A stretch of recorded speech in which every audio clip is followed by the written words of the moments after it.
Please welcome to the stage Wes Moore, joined by New York Times columnist Nick Kristof, and our moderator, founder of the Couric Media, Kate Couric. Yeah, I think that's us.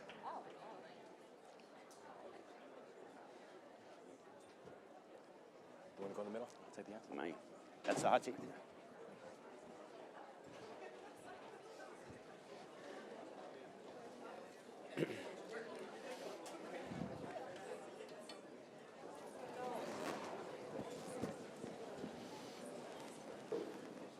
Hi, everyone. Good morning. I'm Katie Couric, and I'm super excited to be here with all of you. I'm on the board of Robin Hood and thought moderating these two great people, a conversation with these two great people was the least I could do. So it's great to be here, as I said, and obviously it's important as we think about mobilizing and changing the face of poverty that we consider the research and the data that's available, but also the stories and the people behind the statistics. So we have two extraordinary people to talk about that this morning. Two people I deeply admire. First off, we have Nick Kristof, who of course is an author of how many books, Nick? 4 books, and 4.5, 4 3/4. 4 3/4 books. One coming to a bookstore near you, which we're going to be talking about this morning. Of course, Wes Moore, who has also written an extraordinary book, and we're going to be talking to Wes about that as well, and kind of where we go from here. So, Nick, you know, I've interviewed you for many of your books, and this one really takes a different direction. Thomas Wolfe said you can't go home again, but you actually did. Tell me about the book that you're working on, that you're 3/4 of the way through, and why you decided to take a deeply personal approach. So, as you know, Katie, I've written a lot about global poverty. Right. And also domestic poverty. Domestic. But when I wrote about domestic poverty, it was disproportionately about urban poverty, often involving people of color. And in the meantime, over the years and decades, so I grew up in rural Oregon in a white working class community on the very edge of the Willamette Valley. And in the meantime, it was kind of disintegrating. And it's a community I love very much. My mom is still there. I go back all the time. We raised our kids partly on the farm, and so for this book, we decided to go and try to tell the story of the disintegration of the white working class, and the working class more broadly in America, partly through my hometown and partly through the kids on my old school bus. And so about 1/4 of the kids who were on my old school bus are no longer with us. And it's been alcohol, drugs, suicide, reckless accidents. When Angus Deaton and Ann Case write about deaths of despair, they are talking about my old school bus. And what also really struck Cheryl and me, and I write it with my wife, Cheryl Woodon. I can't do any book on my own. And so what really struck Cheryl and me is the degree to which the problems afflicted not only the kids I grew up with, but very much then were transmitted to their kids and to their kids' kids. And it's been, in a way, it's a lot easier to write about people who are struggling who you didn't always know. It's a lot harder to write about my 7th grade crush was homeless for 7 years, and then came out of that, and then I asked her if she'd ever voted, and she said that traditionally she hadn't, because she didn't really think politics made a difference, but in 2016 the choice seemed so important that she voted for the first time for President Trump.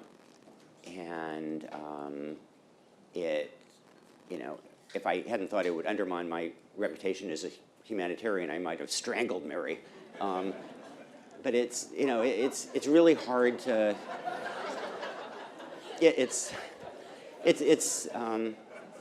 it's very surreal to bridge the gap between Manhattan and Yamhill, Oregon. And I know that you also focus, Nick, and I don't know if the woman you just mentioned is one of them, but the two people you walked to school with as well. So wait, did you ride the bus or did you walk to school? So I walked, so we lived on a farm, and so I walked 2/3 of a mile to the school bus, and halfway down the hill, there's another house, and so I walked to school every day with these two boys, Bobby a little bit older than me, Mike a little bit younger than me. Bobby is now serving a life sentence in prison, one of two kids on this school bus who were later convicted of molesting girls. Mike is homeless after decades of alcoholism and addiction. And, you know, both smart, capable kids. And it's just, and the neighboring house to them, 5 kids, they were on the bus with us every day.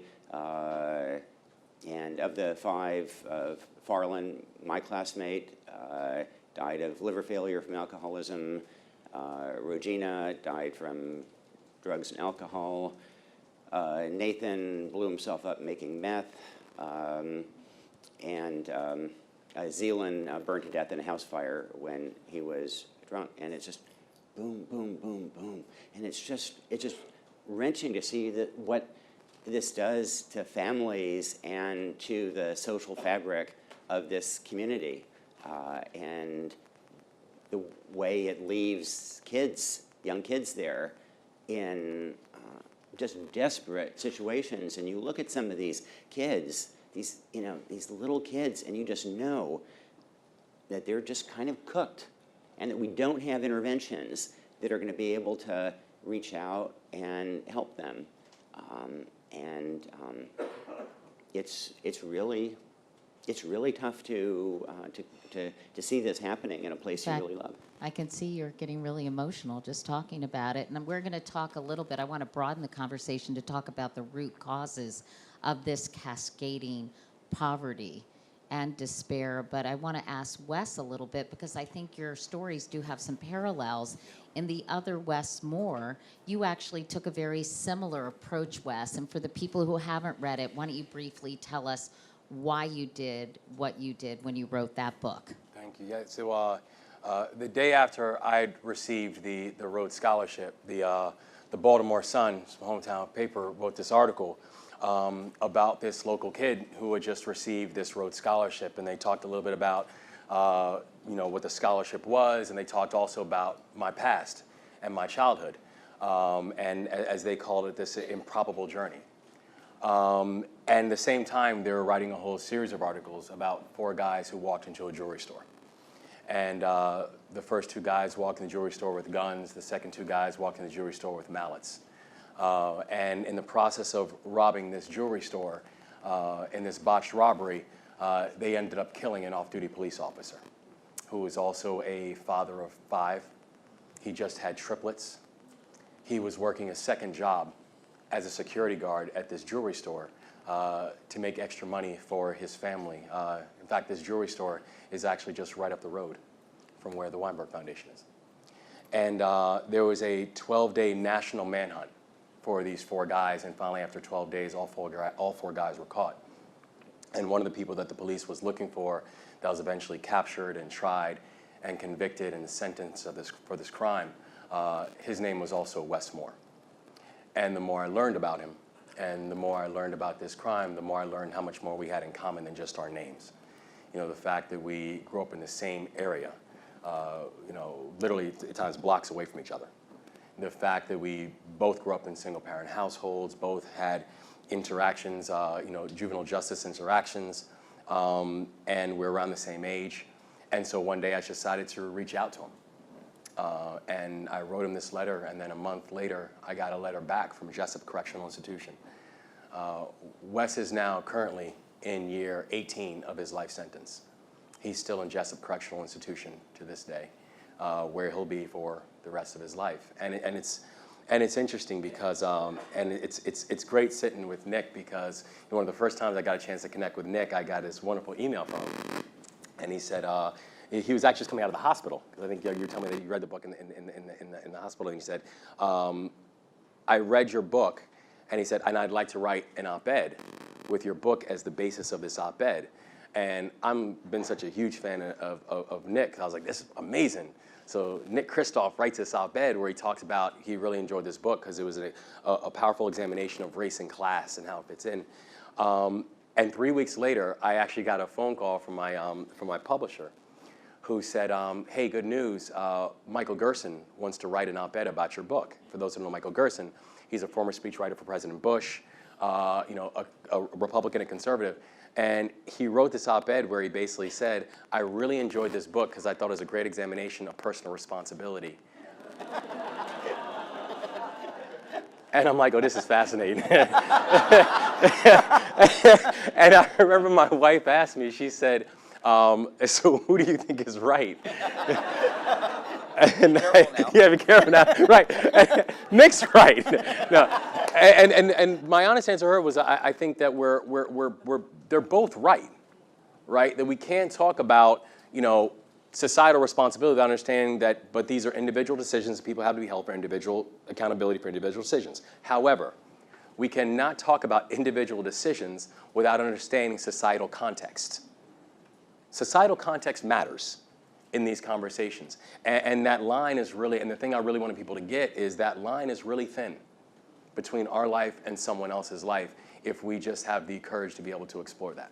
Well, let's talk about those two things. Let's talk about societal context first of all. Nick, what happened to your community? What are the societal forces that resulted in these incredibly tragic situations for so many people? And then we'll go more granular and micro and talk about, for both of you, what were the things that allowed you versus some people you know or knew or got to know to sit here and be who you are today, in totally different circumstances. So let's take the big picture first, Nick. What happened? So when some of these same challenges happen in African American communities, then I think people in my overwhelmingly white community thought, you see, this is problems in African American culture, problems of African American men not taking responsibility. And then William Julius Wilson explored the degree to which this was basically about jobs. And now, I mean, I look at my community, and it's very much about jobs. I mean, William Julius Wilson was right about African American communities. I think he was right about my hometown, that our area had hugely gained as people with quite limited education managed to get good blue-collar jobs, good union jobs, and then bought some land, raised families, felt a rise in their status, and those jobs basically moved away kind of beginning in the late 70s and the 80s. What kind of jobs are you talking about? So the biggest local employer is a glove factory. There are also a lot of agriculture jobs and a lot of timber. There's a steel mill, and so the glove factory closed. The timber and ag jobs mostly moved away, and so people then, especially men, when they couldn't get jobs, then they or couldn't get jobs that they felt were appropriate for them, then they self-medicated with alcohol and with meth. Then they got criminal records. Then they became less employable. Then they became less marriageable. And the family structure, which had been pretty strong, just disintegrated very, very quickly. Because I imagine the parents, or at least, I guess, a more traditional community, I don't know if there were a lot of working mothers when you were growing up, but I imagine the dads of your contemporaries were much better off and were leading these pretty normal lives, like your dad, right?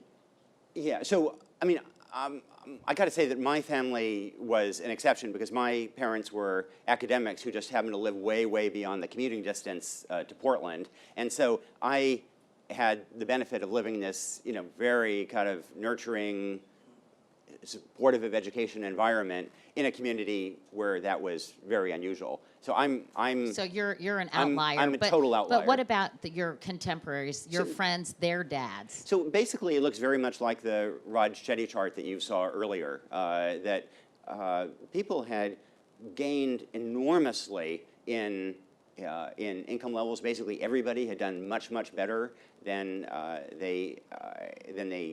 their parents had. And in Oregon, there is very strong ethic that this is all about, the pioneer ethic and the hard work and so on. And indeed, there was a certain amount of that, but it was also, frankly, a lot of government investments. The Homestead Act made a huge difference. Rural electrification, the GI Bill of Rights, those were all transformative for this area. And then those investments, were not replicated. And beginning kind of my generation, then it began very difficult to get these jobs, and especially for men, especially those who either just had a high school degree or had less than a high school degree, everything imploded very, very quickly. And this can be applied to cities and towns all over the country. I mean, this is emblematic of a national crisis, isn't it? It's so similar in some sense what happened in my area to Kentucky or Maine, and to a surprising degree, even with African-American communities in the cities, with some differences. I mean, mass incarceration made somewhat less of a difference in our area, although there is also a big problem with felony convictions and becoming less eligible for work. But it's, I'd say, somewhat less of an issue. But the commonalities are striking. And Wes, I know you write about this, and I've talked to you about this too, but what were the factors that made you, Wes Moore, so dramatically different than the other Wes Moore that could actually be applied to, I guess, people in Nick's hometown too? I mean, there must have been, by the way, Nick, were there any stories of people doing well, or were they so few and far between? No, absolutely, and there were some things that were really protective. If you were, there's a quite active Mormon church in the community. If you were in the Mormon church, that was extremely protective.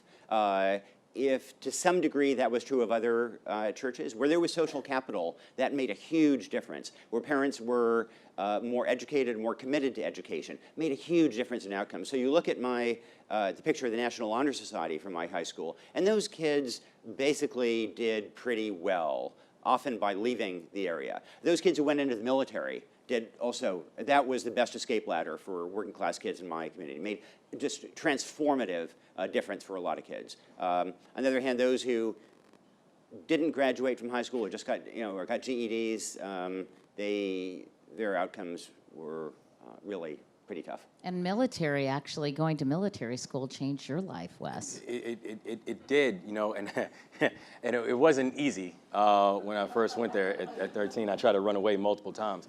But what's really powerful, Katie, is I didn't grow up anywhere near where Nick grew up. But I found myself saying amen to so many things he's talking about in his community.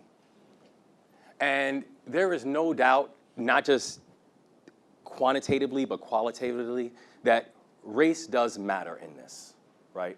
There's no doubt, both quantitatively and qualitatively, that sex does matter in this. The fact that if you look at the poverty tracker data, it shows that 45% of women in New York City alone have been in poverty over the past 3 years, 45%, right? But the thing I also know is this: when you're talking about the trends of businesses and employment that took place in your community, in Baltimore, 20 years ago, the biggest employer was Bethlehem Steel, right? So if you had a high school degree and a strong back, you had a job opportunity. Now, the biggest employer in Baltimore City is Johns Hopkins University. Try getting a job with a high school degree and a strong back from Johns Hopkins University. And so these dynamics that exist, they exist whether you're talking about a rural context, an urban context, suburban context. Poverty is hard, and it is penetrating. And so when we look at some, individual things that took place, and I think about, both myself and Wes, you can't understand our stories without understanding how some of those different macro decisions had micro consequences. When his mother loses access to a Pell Grant, and that day she knew that she could no longer afford to go to school, and then years later, she's then watching her two children, her two sons, who are both on the run from police for this crime. I can't help but think how different her life could have been had she had the chance to finish school. When we talk about the impact of the earned income tax credit and the fact that we find it right now so complicated and difficult to look at the data and what the data is telling about the earned income tax credit and the importance of the expansion of the earned income tax credit, and we can't get this done. When we look at the role of basic things like when Wes finishes up the Job Corps and actually gets a skill set, gets a GED, comes back home, and can't find anyone to employ him. And then he goes back to the corner. So we see how these different dynamics, how they take place. And so I think about some of the biggest factors and I think one of the things that keeps me up at night is one of the biggest factors that actually, I think, defined where I ended up is luck. And that's not fair. And it's not scalable. And so how do we then think about the things how luck played a role in our lives, that you can actually make it so that luck doesn't have to play such a big role in making sure our kids get proper opportunities? Well, that's a good segue to my last question, because I know we're going to take questions from the audience. But what are some of the things that give you hope or that make you believe can change the equation for so many of these people, your contemporaries, the other Wes Moores of the world? I mean, are things giving you hope and optimism right now? Because right now, it feels very hopeless just to hear you both speak. So I think one of the things that really does give me hope, maybe sort of two things that go together. One is that we used to always talk about how this intervention would work or that intervention, and now, to a degree that was not true 25 years ago, we have evidence, and we have metrics, and we have randomized controlled trials, and the evidence is incomplete, and one RCT will not replicate a previous one. There are all kinds of problems, but we have a much, much better sense of what matters than we did before. So we know things like early childhood interventions really do matter. And we know that vocational education interventions of various kinds really do matter. Helping people as they emerge from incarceration, drug treatment. There's a much better sense of what works. And the other thing is that I think one of the things that went badly wrong in America over the last 50 years was the narrative. And that this narrative of personal responsibility kind of became all obsessive. And I completely agree with Wes that there is something real to that. But I think as long as we have that conversation about personal irresponsibility, we also have to have a conversation about collective societal irresponsibility that fails to invest even in children who, certainly you can't blame that 2-year-old child for having made poor choices.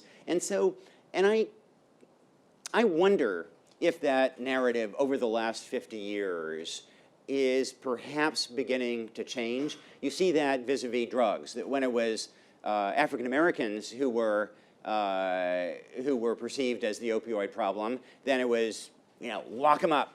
And now that it's white guys in Yam Hill, it's, we need to provide treatment.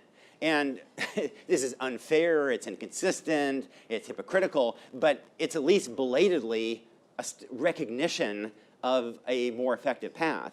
And I also wonder, you look at Kansas and taxes, you kind of wonder, you look at the rhetoric now about taxation, it seems to me plausible that after 50 years of trying to squeeze social services and a social narrative that helping people will only hurt them in the long run and undermine their moral fiber, that maybe we're beginning to get beyond that, partly with the help of this evidence.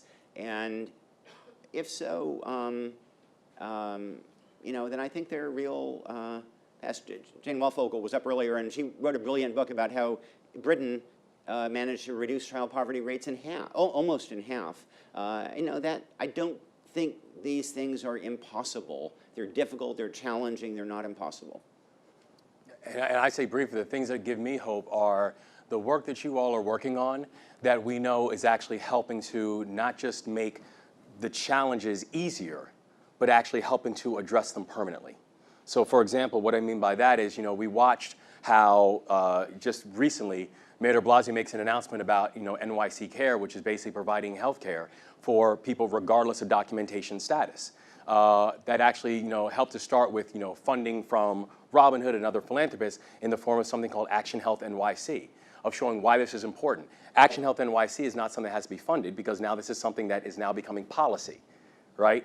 It's the idea of being able to say, how do you take those risk investments and make those punts that maybe even government can't quite do because it's still too early. But if we can show that something works, it can then be adopted and then taken over for a larger entity to be able to solve a bigger problem.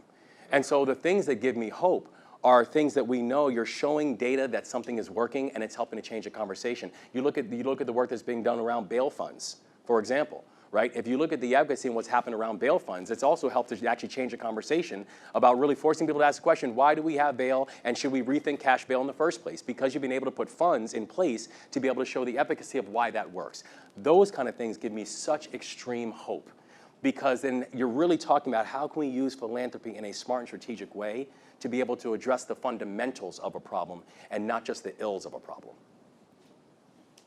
Let's open it up for questions from the audience. Do you all have some questions? I'm not sure how this works because I wasn't here earlier. Do we have? Oh, you have a microphone. You have a Phil Donahue wannabe. So Hi, Donna Butts from Generations United, and I'm also from Oregon, so it's nice to have two of us here without accents. But my question really, I wanted to ask Wes, and perhaps you've got some thoughts about it as well. Wes, you know that I totally love your mother. I'm a huge fan of your mom. And I know that you've talked oftentimes about the role of your mom, but also the role of your grandparents in being there and helping and supporting the family. And we know, especially with a lot of what's happening now with the opioid epidemic in Yamhill and other places, that grandparents are the ones that are having to step in and take care of the children that are left behind. So I just wonder, as you're thinking forward about this strategy, what you're thinking about when it comes to that, the role of either skipped generations or multi-generational households, and also older adults in general in this country. Thank you. It is, so first, I adore Donna and her work. And so, and I'm going to give you a quick shout out and plug too. When we talk about this idea of how do you turn narrative into change, I just want to very quickly talk about, there was a documentary, and remind me of the year, 2001, called Legacy. Very briefly, this documentary was going to follow a young man who's growing up in Chicago, who was really such an outlier from everything else in his community. And this documentary was going to follow this young man to figure out what was going on with him in his life, to be able to better understand how we can scale that. Very early into pulling together the content for the documentary, that young man was shot and killed. And so there was a question about, so how do we tell the story when the subject of this documentary is no longer around? But they found something really interesting, and that was the grandmother. He was being raised by his grandmother, who had a remarkable story in and of herself. And so the documentary then shifted to not necessarily be about this young man, but about his grandmother. His documentary turned into something called Legacy, which was eventually nominated for an Oscar, and then turned into the Legacy Act, right? And so it's how exactly are we supporting grand family housing and grand family situations and relationships that started off with a documentary that then turned into legislation. And so one of the powerful things and really exciting things about that is, I think you're absolutely right. I mean, we can't talk about these different dynamics as if they are, one generation dynamics. The best way to be able to help and support a child is make sure they're coming up in a strong supportive home. And sometimes those homes are non-traditional homes. And that means, how are we thinking about this thing from a 1 and a 2 and a 3, and in some cases a 4 generation context, and how that works? Because you're absolutely right. I mean, and my mom is, I always say, I feel like the greatest gift God gave me was He asked Joy Moore to give birth to me. And it was something that I didn't ask for, and it was something that I'm thankful for every day. But I also know if my mom was sitting here right now, she would tell you, had it not been for my grandparents, who gave her the support when she needed it most, that not just her story, but my story and the story of my sisters would have been very different too. So I think you have to think about this from a multi-generational perspective in terms of how we think about supports and engagement.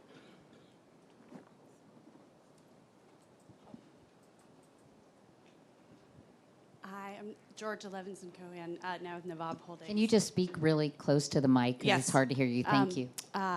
Nick, I had a quick question for you. You actually often write in some of your other columns about your father's experience, actually, as a refugee and an immigrant. And I guess I'd love both of you to reflect a little bit the data we saw this morning about mobility and also about national narrative in the context of immigration. We saw sort of black and white. We talked a little bit about Hispanic and Latino poverty, but I guess I'd love you both to reflect a little bit on sort of some of the immigration issues that we didn't necessarily talk about. Clearly, millions of people descend from people who weren't brought here voluntarily and in chains, but many people, the narrative of social mobility in this country and dynamism is rooted in immigration, which is very fraught now. So I'm wondering if you could both reflect on that.